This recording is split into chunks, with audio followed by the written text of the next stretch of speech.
Okay, today we're going to do lesson 19, and your learning objective or I can statement is I can simplify radicals.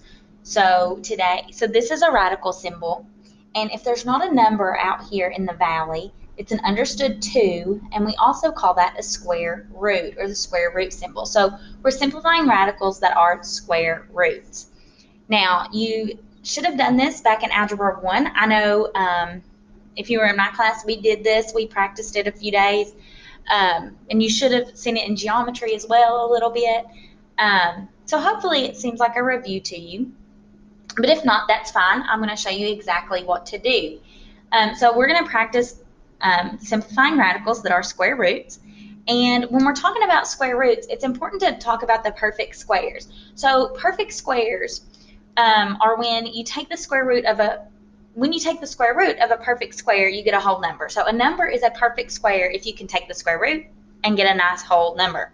So here are some square roots. If you had me for Algebra 1, I told you that it was a good idea to memorize the first 15 or 16 perfect squares because it would be helpful to you. So I just wrote them out again. So the square root of 1 is 1. That means that 1 is that perfect square. The square root of 4 is 2. So 4 is the perfect square. So these numbers on the inside, those are your perfect squares, okay? Because when you take the square root, you get a nice whole number. So here are the first 15. I recommend that you write them down. They can be helpful in today's and tomorrow's lessons. All right, and while you're doing that, as usual, I'm going to go faster in the video than I would in person. So remember, you can pause, rewind, do whatever you need to if I go too fast. All right, now, before we actually start simplifying square roots, let's talk about what a square root symbol means.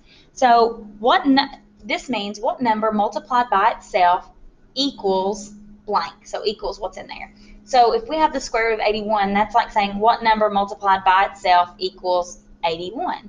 And so if you think, you can do 9 times 9 and get 81, or negative 9 times negative 9 and get 81. So your answers could be 9 or negative 9. And so we usually say that by plus or minus 9. But in Math Excel, it's going to want you to say 9, comma, negative 9, or vice versa. So let's see. We'll just put a little box around that and say that's for Math Excel. So I think you have maybe just 1 or 2 of those problems before you actually start simplifying radicals. So just know if Math Excel asks you for the square roots of a perfect square, it wants the positive and the negative. Okay, but when we're simplifying radicals, we're just going to assume the positive. Okay, when we're simplifying radicals, you can do it 2 ways. You can factor out the perfect square, or you can use a factor tree. So back in Algebra 1, if you were with me, we did it this way. I taught you how to look for the biggest perfect square in the number. You break it into 2 radicals and then simplify from there, okay? Another option, if you have trouble seeing the perfect squares, or if you just don't know what to do, you can do it this way every single time. You take the number that's in the radical, you break it down into all the factors, you find pairs, and go from there, okay? So I'll show you both ways, and you can really use either one you want. You can use a mixture of both, whatever works for you, okay? So I'll show you how to find the square root of 24 using both options, okay? So if I'm going to factor out the biggest perfect square, I'll go up here to my list, and so 24 falls here. So I need to find the biggest perfect square that will go into 24. So 24 is between 16 and 25. So I'll start with 16. Does 16 go into 24 evenly? No. What about 9? No. What about 4? Yes. So I would break this into the square root of 4 times the square root of 6. I know that 4 is a perfect square. And so the square root of 4 is 2, and I would bring down that square root of 6, and that's my answer. Now, that's super easy and quick if you recognize the perfect squares. Okay? It's a little bit different if you can't recognize the perfect squares, all right? So let's do a factor tree. So if I'm going to do a factor tree, I'm going to take that number 24 and I'm going to break it up. I know that 24 is 2 times 12. 12 can break down into 2 times 6. 6 can be 2 times 3. And then I can't break those down any farther unless I use a 1. And I don't want to use a 1, okay?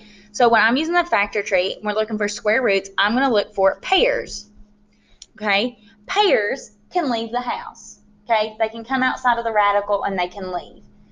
If they don't have a match, they have to stay in. So if you look, we've got 2, 2, 2, and 3. So here's a pair of 2s. So a 2 can come outside of the house. And then I have a 2 and a 3 left over. Are those matches? No. So those have to stay inside the house. And so you can write it out like this, or you can jump straight to the next part. We know 2 times 3 is 6. Okay? Now, the factor tree can be super, super helpful if you don't know the factors of the number right off the bat. Like here, this one, 24, that one's pretty easy. A lot of you probably would think of 4 first, okay, 4 going into 24. But if it's a larger number or you're just not sure, you can start a factor tree and start dividing out 2 or 3 or small numbers and just breaking them apart. And as long as you finish the tree, you can find your pairs and go to this every single time. So this option is more for it'll work every single time. It's a catch-all. Factoring out a perfect square, if you don't know the perfect squares or you can't see them easily, it might not work out as well for you. So we're just going to practice doing some of these together, and that's all your assignment is today. So we'll practice a few, and then you do a few in Math Excel. Okay, so let's start with some examples.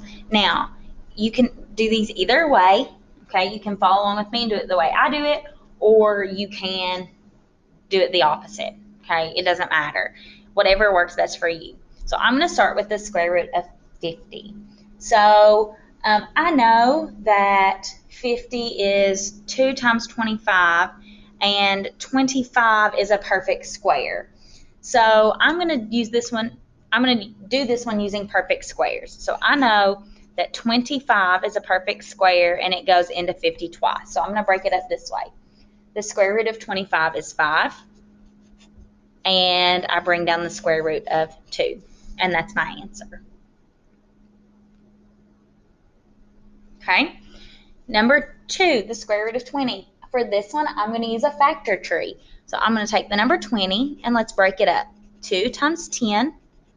10 is 2 times 5, and then I can't break it down any further. So look for your pairs. I have a pair of 2s, so it can come outside the house. 5 is by itself. It has to stay. So 2 square root of 5. All right. So now you have example number 3, and I'm going to give you a couple more examples. Okay, here are some examples, 3 through 9. I encourage you to write these down, give them a try to make a factor tree, see what you can do, and then I'll work them out with you in just a second. Okay, let's work through these. So the square root of 12, you can look for a perfect square or you can do a factor tree. Let's do perfect square. So what perfect square can go into 12 evenly? 4. 4 times what is 12? 3. What's the square root of 4? 2. Bring down the square root of 3. And that's our answer. Okay, number 4, 288. A perfect square might not stick out to you right off the bat here. So let's do a factor tree. So 288. I think that a 4 could go into 288, so let's try. 288 it can. 4 times 72. 4 can be broken up to 2 times 2. 72 can be broken up to 9 times 8, 9 is 3 times 3. 8 is 2 times 4, and 4 is 2 times 2. So that one, it's a bigger number, so we have a lot of branches out here. So let's see what pairs we can come up with. So here's a pair of 2s. Here's a pair of 3s. Here's another pair of 2s. And then what's left over? We have just a 2 there. So the 2 stays inside the house. And let's simplify. What's 2 times 3? 6 times 2 is 12. So 12 square root of 2. Okay? Number 5, what's the square root of 100? 100 is a perfect square. So the answer is 10. Okay? Square root of 45. Let's make a factor tree. 45, let's see, I think of 9 times 5 right off the bat. 9 is 3 times 3. 5 is 2 times 5. We've got a pair of 3, so a 3 can go on the outside. 2 times 5, or 2 and 5 are left inside. So 2 times 5 is 10. Wait a minute, did anybody else catch me? 2 times 5 is not 5, it's just a 5. What in the world? Hopefully, if you all were in person, you would have caught that quicker than what I just did. I knew that wasn't making any sense. 5 is just a 5. I didn't have to go any farther. It's just a 5. So 3 square root of 5. Again, I apologize. If we were in person, you all would have helped me out there. All right, number 7, we have the square root of 90. I'm going to break that up. 90's 9 times 10. 9 is 3 and 3. Now, this 10 really is 2 times 5. Okay, so we have a pair of 3s. Those can go on the outside. 2 times 5 goes on the inside, and that is 10. Maybe that's why I was thinking 10 up here. I was trying to do this one too early. All right, number 8, we have the square root of 27. So let's take a 27 and break that up. 9 times 3. 9 is 3 times 3. So I've got a pair of 3s, so 3 can go on the outside. That 3 is left over. It has to stay on the inside. So I have 3 square root of 3. Okay, last we have the square root of 512. Right off the bat, I don't know the factors of 512. So let's just see. I'm going to try 512 divided by 4. Okay, so that gives me 4 and 128. I know 4 is 2 times 2. 128 can go to 4 again. So that's 4 times 32. So 4 is 2 times 2. 32 is 4 times 8. And I can break those up even farther. And now, so that's another one that has a lot of factors. This one, if you could have seen a perfect square, this one would have been much easier. But like I said, you might not see the perfect squares. So the fail-safe is just to do a factor tree. Okay, let's look for pairs. Here's a pair of 2s. Here's another pair of 2s. Here's another one. And here's one more. And then what's left over? 2 and 4. So 2 times 4. Oh, wait, no, that 4, sorry. We treed down. So we just have a 2 left over. I got confused there with all my trees. All right, so on the outside, I have 2 times 2 is 4. 4 times 2 is 8. 8 times 2 is 16. So that's 16 square root of 2. Okay, we're going to do 3 more examples. Sometimes you have a radical that has a coefficient out front. So that's a constant just in front of the radical. So when you have that, you just bring it down to the end and then see if there's anything you can multiply it with. Okay, so I have 3 square root of 40. Now, I know that a 4 goes into 40, so I'm going to break that into 2 smaller radicals.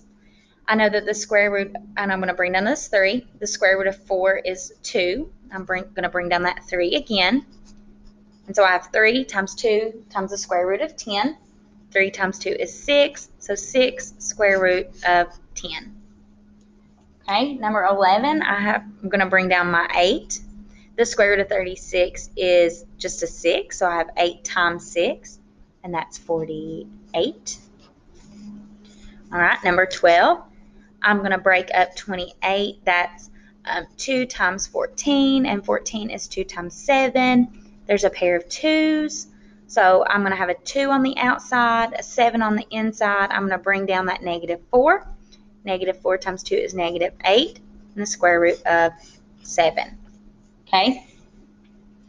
So if you have a coefficient out front, you do the exact same thing that you were doing. You just multiply that number with whatever else is on the outside.